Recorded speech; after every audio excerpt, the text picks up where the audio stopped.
If you've ever had a hard time forgiving that guy that cut you off in traffic, just wait until you hear today's story. Well, I'm Pastor Russ Yoke, and welcome to LunchBox Devotions. Thanks for spending some time with me this afternoon. I think one of the things that I've discovered after 20 plus years in the ministry is that a lot of the things that people assume that they know and know deeply about their faith is either somewhat inaccurate or out and out a backwards understanding of really what is happening in the scriptures. One of the most contentious issues, one of the most difficult to talk about issues, I think, not just for Christians, but non-Christians alike, is the concept of forgiveness. As human beings, we don't like the notion of forgiving others because it takes a measure of control away from us. We all have this innate sense of right and wrong, justice and retribution that, frankly, sometimes overcomes our common sense. The belief that two wrongs will make a right does sort of seem to be an inherent function of human psychology. We really do believe that if getting back at another person for having done us wrong will, in fact, create a right. And it never does. And this is the funny thing. It never does, and there's demonstrable proof that it never does, and yet, as humans, we just keep doing it. I had a experience a few years ago. We were doing a church project, and someone from the community had come to complain that the project that we were doing as a church was not something that they wanted us to do. And there's nothing controversial here. There's no great political motivation. There's no massive conspiracy going on here. They just didn't like the project that we were doing, and they kind of gave me an earful about it. And I was very pleasant to them, and I listened to their concerns. And when they were done, I said, I'll do my best to address your concerns. I think we're probably going to continue on with what we've planned to do, but we'll certainly take your input in consideration as we move forward. And they walked away and left. And a friend of mine from church who was standing next to me just shook his head, and he said to me, I don't see how you do it. I don't know how you are able to just let something like that roll off your back. If it had been me, I'd have been up in the guy's face. Frankly, at some places, it was all I could do not to just take a poke at the guy.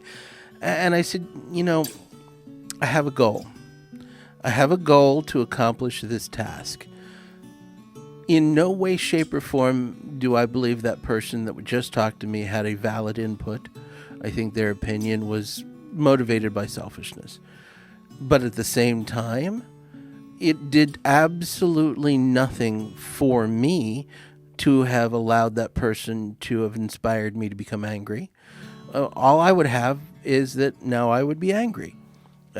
In no way, shape, or form did I want to be inspired to yell back at that person. What would I have now? Would I have had a deeper understanding with that person? Would I have furthered my goals? Would I have made things easier for myself? Well, none of those things would have been true. All I would have accomplished was that I would have then said things that I later looked back on and said, boy, I really wish I hadn't said those things.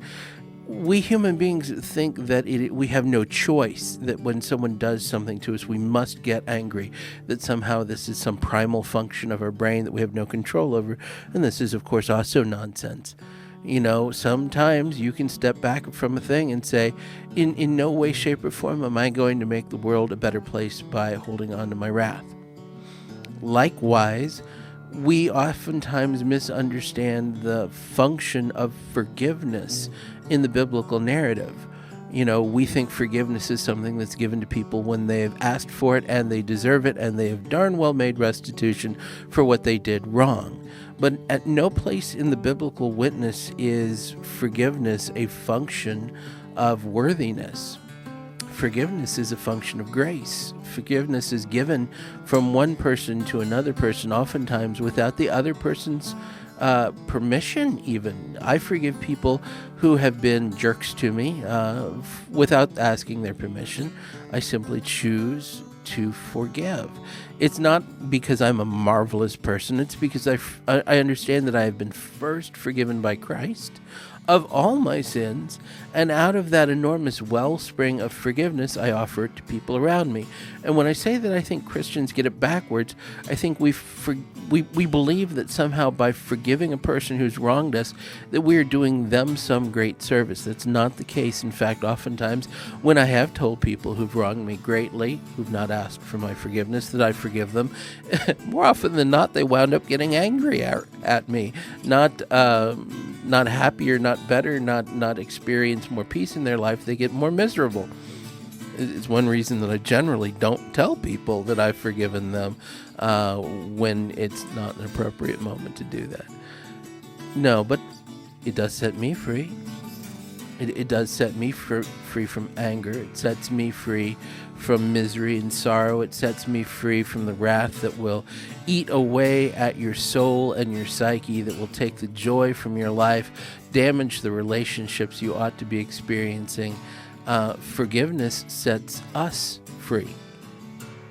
We take the forgiveness that Christ has given us, and it sets us free from the consequence of our sin. It sets us free from death and hell, and we apply that to the people in the world around us, and it sets us freer, because now we don't have to carry the burden of anger. Looking today at the book of Genesis, rather specifically, looking at the story of Joseph forgiving his brothers in the 45th chapter of Genesis. If you're not familiar with the story, Joseph was sold into slavery by his brothers, who were jealous of his position in the family. And when he is sold into slavery, he does quite well. He becomes second in command over all of Egypt.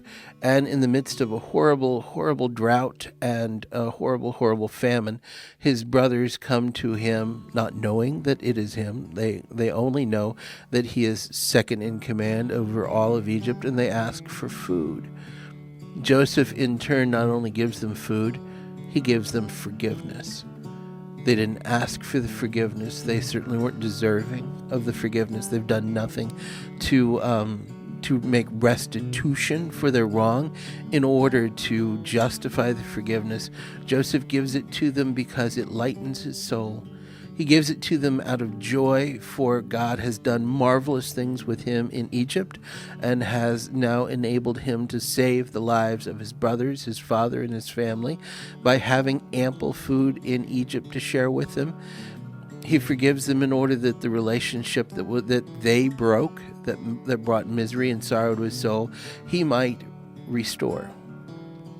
So when we think of forgiveness, and we think of it being something that sets someone else free, we think of it being something that someone ought to deserve, we are completely misunderstanding the function of forgiveness.